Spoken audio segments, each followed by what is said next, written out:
காரணம்னு நினைக்கிறீங்க? 4 பேரில் யார் வெற்றி பெறுவாங்கன்னு சொல்ல முடியாது. ஆனால் என்னை பொறுத்த வரைக்கும் சீமான் வெற்றி பெற செய்யலாம்.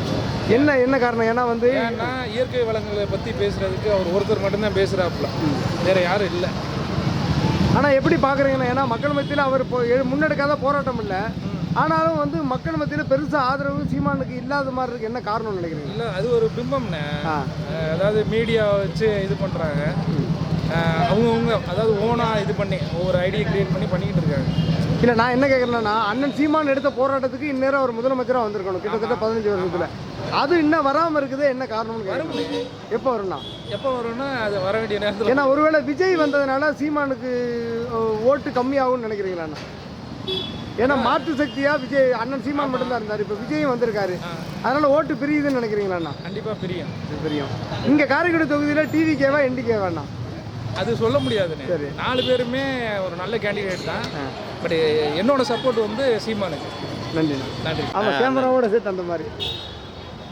ஆனால் இல்லை, சும்மா நீங்கள் பேசுகிறீங்கண்ணா, நீங்கள் எப்படி பார்க்குறீங்கன்னா மாங்குடி அண்ணனோட வேலையெல்லாம் எப்படி இருக்குண்ணா? இங்கே வீடியோ எடுக்கல வசதி ரெடியா? ஓகே. ஆனால் மாங்குடி அண்ணனோட வேலைகள் இங்கே எப்படி இருக்குன்னா, காரைக்குடி எவ்வளோ பெரிய ஒரு போட்டிக்களமாக இருக்கும்ண்ணா? அதான் இதற்கு முன்னாடி இருந்த சட்டமன்ற உறுப்பினரோட காரைக்குடியை பொறுத்தளவுக்கு அண்ணன் மாங்குடி என்னை சிறப்பாக பணியாற்றிருக்காங்க. இந்த 234 தொகுதியில் காரைக்குடி சிறந்த ஒரு தொகுதியாக இருக்குது. அதாவது தன்னுடைய சக்திக்கு மீறி அவர் சட்டமன்ற உறுப்பினராக 1000 கோடி ரூபா பொதுமக்களுக்காக சட்டமன்றத்தில் குரல் கொடுத்து சட்டக்கல்லூரி முதல்ல எங்கள் காரைக்குடிக்கு நீண்ட நாள் கோரிக்கை சட்டக்கல்லூரி கொண்டு வந்திருக்காங்க. அழகப்பா காலேஜில் எங்களுக்கு ஆர்ட்ஸ் காலேஜ் எல்லாம் நிறையா பண்ணியிருக்காரு, ரோடு போட்டு கொடுத்துருக்காங்க, மாநகராட்சி ஆக்கியிருக்காங்க, தரம் உயர்த்தியிருக்காரு. அதுபோல் அங்கங்கே அரசு நூலகங்கள், அரசு பள்ளி கட்டிடங்கள், அதுபோல் இல்லாமல் இங்கே பக்கத்தில் கொப்படைங்கள் ஊர்னிலாம் அவருடைய சொந்த நிதியிலேருந்து எடுத்து நிறையா பண்ணியிருக்காங்க. அதுபோல் கிட்டத்தட்ட அந்த ரோடே இப்போ பார்த்திங்கன்னா 67 கோடி ரூபாய்க்கு ரோடு நிதி ஒதுக்கி அந்த ரோட்டுக்கான வேலைகள்லாம் இப்போ நடந்துக்கிருக்கு. சட்டமன்ற உறுப்பினர் பதவிக்காலம் முடியும் போது கூட அதுக்கான வேலைகள்லாம் நடந்துக்கிருக்கு. திரும்பியும் ஆட்சி பிடிக்க வாய்ப்பு இருக்காங்க. கண்டிப்பாக 100க்கு 100 வெற்றி பெறதுக்கான வாய்ப்புகள் இருக்குது. என்ன ஒன்றுனா, டாக்டர் பிரபு சீமான் நிற்கிற 4 பேருமே காரைக்குடியை பொறுத்தளவுக்கு மிக தகுதியான வேட்பாளர்கள் தான். ஆனால் வெற்றி பிரகாசம் அண்ணன் மாங்குடி அண்ணனுக்கு இருக்குது. இந்த ஏப்ரல் 23 பொதுமக்கள் அண்ணன் மாங்குடி அவர்களுக்கு வாக்களித்து 4 இதில் யார் வெற்றி பெறாங்கிறது தெரியாதும். 2 பேரும் மாற்ற தராங்க, யாருக்கு வாய்ப்பு கொடுக்குன்னு நினைக்கிறீங்க? எங்களுக்கு மாற்றம் வேணும், 2 பேர்த்தில் யார் வந்தாலும் ஓகே தான். சரி, எப்படி பார்க்குறீங்கன்னா சீமானவரோட அரசியலை? மண்ணுக்காக, மரங்களுக்காக, எல்லாத்துக்கும் போராட்டம் நடத்துறாரு, ஆனால் ஓட்டு மக்கள் போட மாட்டேங்கிறாங்க. நல்லவங்களை யாருமே மக்கள் தேர்ந்தெடுக்க மாட்டாங்க. இதுக்கு அரசுவசமாக தெரிகிறது தானுங்க. விஜய் வெற்றி பெற வாய்ப்பு இருக்காங்க. ஏன்னா இவ்வளவு பிரச்சனை, சங்கீதாங்கிறாங்க, திரிஷாங்கிறாங்க, படம் ரிலீஸ் இல்லைங்கிறாங்க, சிபிஐ விசாரணைங்கிறாங்க. அரசியலுக்கு வரதுக்கு முன்னாடியே இந்த பிரச்சனைலாம் தாண்டி விஜயால் வர முடியுமா? வந்தால் நல்லது, வரணும்னு நாங்களும் எதிர்பார்க்குறோம். இதெல்லாம் எல்லா கட்சியும் முத வரும்போது எல்லாருமே பண்ணுற ஃப்ராடுத்தனம் தானே, அதெல்லாம் மக்களுக்கு தெரியும்ல. யார் நல்லவங்க, இவங்க பண்ணுறது உண்மையாக பொய்யா, இதெல்லாம் மக்களுக்கு தெரியும்ல. ஆனால் நம்ம மக்களை நம்பலாம்னு நினைக்கிறீங்களா? அவன் காசு வாங்கிட்டு எப்போ வேணாலும் மாற்றி ஓட்ட போடுற ஆளுங்க, அவங்கள நம்பலாம்னு நினைக்கிறீங்களா? இல்லை, இந்த ட்ரிப்பு கண்டிப்பாக நம்பலாம். இந்த ட்ரிப்பு மாற்றத்தை தான் எல்லாருமே எதிர்பார்க்குறாங்க. போன ட்ரிப்பு மாதிரி இந்த ட்ரிப்பு இருக்காது. இந்த ட்ரிப்பு மாற்றம் கண்டிப்பாக எதிர்பார்க்கலாம். நன்றிண்ணா. பிரபன் நினைக்கிறாங்க, அவங்க ஒரு எந்த ஃபங்க்ஷன் யார் இன்வைட் பண்ணாலும் வந்துடுவாங்க. இப்போ மாங்குடி சார்லாம் நான் பார்த்தது கிடையாது. பிரபன் எந்த ஒரு அவங்க கஷ்டப்படுற ஃபேமிலியாக இருந்தாலும் இப்போ என் நாத்தனார் மேரேஜுக்கெலாம் வந்தாங்க, இன்வைட் பண்ணோன்னே வந்தாங்க. அதனால எல்லா ஏரியாவுக்கும் விசிட் பண்ணுறாங்க. ஒவ்வொரு ஏரியா இப்போ மக்களோட மக்களா அவர் இருக்காரு. கண்டிப்பாக பிரபன் வர வாய்ப்பு அதிகமாக இருக்குது. சீமான் வர்றதுக்கு வாய்ப்பு இருக்கா? சீமான் பற்றி என்ன சொல்லுகிறேன்? ஏன்னா ஒரு முதல்வர் வேட்பாளர், நான் சிவகங்கைக்காரன் காட்டான், என் மக்கள் என்னை கைவிட மாட்டாங்கன்னு இங்கே நிற்கிறாரு. எனக்கு அவங்கள பற்றி அவ்வளோவா தெரியாது. என்னையை பொறுத்த வரைக்கும் பிரபன் வருவாங்க, வாய்ப்பு இருக்காது. கொடுங்க, இல்லை மாற்றம் வரணும்னா விஜய் வரலாம். ஆனால் மாற்றத்தை கொடுக்குறேன்னு 15 வருஷம் சீமான் ஒருத்தர் நிற்கிறாரு. எப்படி பார்க்குறீங்க? சீமானா விஜயானா? இவர் புதுசாக வர்றாரு, சரி, மாற்றம் கொண்டாட்டம். ஏன் விஜய்க்கு வாய்ப்பு கொடுக்குறோன்னு சொல்கிறீங்களா? இல்லை, இதுவரையும் அவர் இதில் இருந்தது போது. ஆனால் சினிமாவில் நடித்த விஜயால நல்ல அரசியல் கொடுக்க முடியும் நம்புறீங்களாண்ணா? இல்லை, கண்டிப்பாக கொடுப்பாரு. கண்டிப்பாக காரைக்குடி தொகுதியில் வெற்றி பெற வாய்ப்பு இருக்கா? கண்டிப்பாக ரொம்ப வாய்ப்பு இருக்கு. இளைஞர் மத்தியில் பெரிய ஆதரவு பெற்ற சீமானும் விஜய் நிற்கிறாங்க. யார் வெற்றி பெறணும்? காரைக்குடி சட்டமன்ற தொகுதின்ற போது இந்த வருஷம் வந்து பெரிய போட்டிலாம் நிறையா இருக்குண்ணா. அதாவது பார்த்தா கட்சி தலைவர் சீமான் வந்து இங்கே விவசாய சின்னத்தில் நிற்கிறாரு.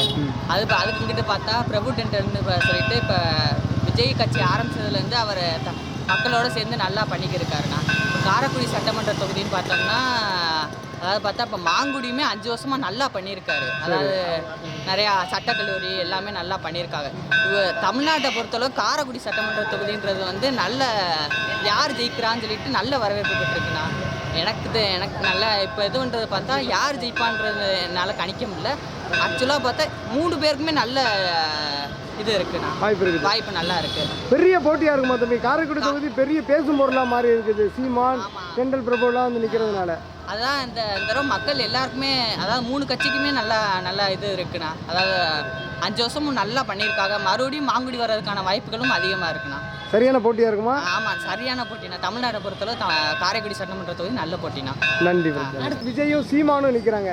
யார் வந்தால் நல்லா இருக்கும்னு நீங்கள் நினைக்கிறீங்க? அண்ணா வந்தா நல்லா எந்தண்ணக்கு? அண்ணன் சீமானா தளபதி விஜயாக்கா? விஜய் அண்ணா வந்தா நல்லா ஏங்கா விஜய் அண்ணன் வரணும்னு ஆசைப்படுறீங்க?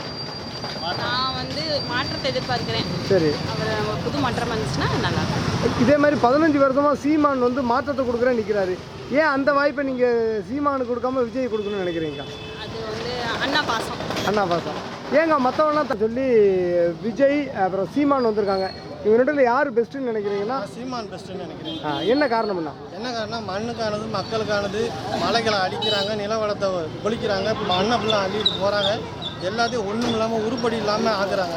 இதை தடுக்கணும்னா சீமான் மாதிரி ஆளுங்க உள்ளே வந்தால் தான் பெஸ்ட்டுன்னு நான் நினைக்கிறேன். எப்படி நான் பார்க்குறேங்க, இப்போ வந்து விஜய் மாதிரி ஆளுங்க வரும்போது சீமான் மேலே இருக்கிற அந்த ஒரு நம்பிக்கையோ இல்லை ஆட்களோ குறையுது மாதிரி பார்க்குறீங்களாண்ணா? இல்லை அதெல்லாம் ஒன்றும் கிடையாது. சீமான மாதிரி ஆளுங்க உள்ளே வந்தாதே சட்டசபையில் போய் நாளைக்கு கேள்வி கேட்க முடியும். இல்லை கேள்வி கேட்க முடியல. ஏன்னா இளைஞர்கள்னா ஒரு மாற்றத்தை தேடிக்கிறாங்க. அப்போ அண்ணன் சீமான் மட்டும் இருந்தார், எல்லாம் சீமான் தான் சரின்னாங்க. இப்போ விஜய் வந்தோடனே அந்த கூட்டம் 2ஆக பிளவுபடுதாண்ணா? அதாவது இளைஞர்கள் வந்து திரைப்பட கவர்ச்சியில் கொஞ்சம் பின்னாடி போகிறது இயற்கை தான். அது எப்போவுமே ஆளுங்காலத்தில் இருந்து அது அப்படி தான் வருது. சரி, மக்கள் சரியானதை தேர்ந்தெடுக்கும் போது சீமானோட நல் வாய்ப்பை நல் கரங்களை பிடிச்சிக்கிட்டு அவர் வழியில் போகிறது தான் நல்லது. ஏன்னா மக்களுக்கான ஒரு தன்னார்வமும் தன்னோட பிடிப்பும் அது சீமான் கிட்ட இருக்கிறதா தான் புலப்படுது. சீமான் வெற்றி பெற்று காரைக்குடியிலேருந்து எம்எல்ஏ போனால் எப்படி இருக்கும்ண்ணா? அவர் தான் வெற்றி பெறணும், அவர் தான் எம்எல்ஏவாக போகணும், அவர் தான் அதுக்கு சரியான ஆள், தகுதியான ஆள். நீங்கள் எப்படி பார்க்குறீங்களா? இவ்வளோ கொள்கைகளோடு இருக்காரு, ஆனால் சீமானுக்கு யாரும் ஓட்டு போட மாட்டேங்கிறாங்களா? அதெல்லாம் கிடையாது. காரைக்குடியில் 48-50% மேலே சீமான் வருவார். சீமான் தான் எம்எல்ஏவாக பதவி ஏற்று போவார், எழுதி வச்சுக்கோங்க. ஏன்னா நான் ஆட்டோக்காரன், மக்களோட கருத்து கணிப்பு எல்லாமே எங்களுக்கு தெரியும். அந்த முறையில் நான் சொல்ல வரேன். நன்றிண்ணா. அந்த மாதிரி விஜய் அப்புறம் சீமான் வந்து நாங்கள் மாற்றத்தை தரப்போகிறோம்னு நிற்கிறாங்க. எப்படி பார்க்குறீங்க? நான் மாற்றம் தேவைன்னு நினைக்கிறீங்களா இல்லை இருக்கிற சிட்டிங் எம்எல்ஏ ஓகே தான் நினைக்கிறீங்களா? ஏன்னா இப்போ பொறுத்தளவுக்கு காரைக்குடியோடைய பொறுத்தளவுக்கு மாங்குடி எம்எல்ஏ தான் இப்போது சட்டமன்ற உறுப்பினர் இருக்காங்க.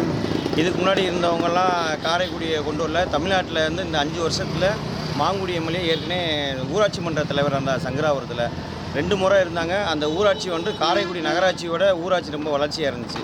இப்போ இந்த 5 வருஷத்தில் சட்டக்கல்லூரி கொண்டு வந்திருக்காங்க காரைக்குடிக்கு.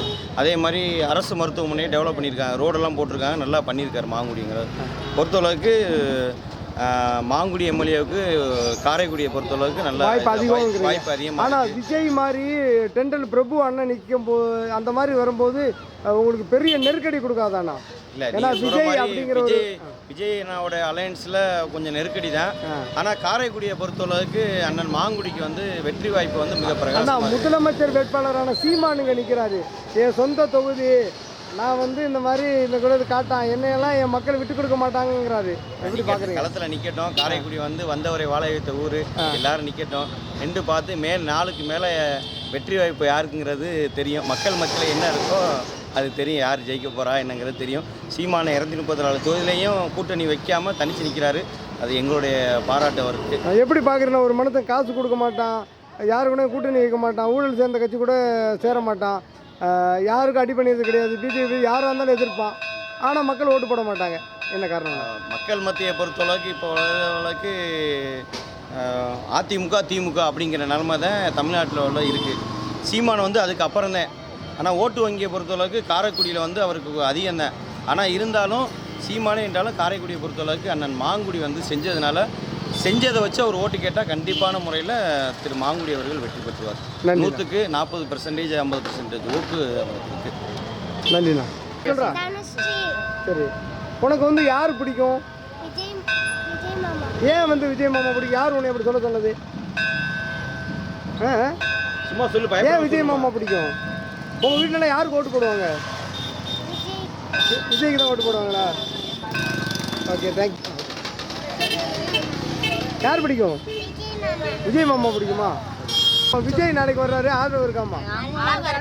எல்லாரும் எல்லாம் நல்ல மனமோட்டு பிள்ளையே தான் எல்லாருமே. யாருமே வந்து யார் வந்தாலும் ஆதரவு கொடுப்போம். சரி, சீமான் ஏமா சீமான் வர்றாரு. யார் வந்தாலும் சாமி இல்ல, சொந்த தொகுதி மக்கள் என்ன விட மாட்டாங்கிறாரு. யாருக்கு ஆதரவு கொடுக்க போறீங்க? விஜய்க்கா சீமானுக்கா? எல்லாருமே எங்க பிள்ளைகள் அதே ஒரு ஓட்டு தான் போட முடியும். ஒரு ஓட்டு போட்டாலே எல்லாரும் நாங்க ஆதரிப்போம். ஒரு ஓட்டு தான் போட முடியும். எப்படி எல்லாரும் ஆதரிப்பீங்க? ஆதரிப்பேன்னா எல்லாரும் ஒரு மனிதர்கள் தான். சரி, இப்ப நீங்க அவங்கள வேணான்னு சொல்லிட்டு இவங்கள ஒதுக்க நான் முடியாது. இவங்களை வேணாம்னு சொல்லல. நம்ம வந்து முதலமைச்சர் வேட்பாளர் சீமானே என் சொந்த தொகுதியில் நிக்கிறேன்னு இங்க நிக்கிறாரு. அண்ணன் பிரபுவும் இங்க நிக்கிறாரு. என்ன பண்ண போறீங்க? என்ன பண்றது? இறைவன் யார் பக்கம் இருக்கிறாரோ அவர் பக்கம் ஜெயிப்பாரு. யாருமா? அப்படியா? சரிம்மா, நல்லா ஜெயிச்சுவாங்க. ஆமா. நீங்க யாருன்னு நினைக்கிறீங்க அக்கா? இந்த மாதிரி விஜய் கட்சியா நாம் தமிழர் கட்சியாக்கா? அது மட்டும் தான். நீங்க எப்படி பாக்குறீங்க? எல்லாமே நம்ம கட்சி தான். சரி அக்கா, ஒரு ஓட்டு தான் போட முடியும். நீங்க அக்கா சொன்ன மாதிரியே பதில் சொல்லக்கூடாது.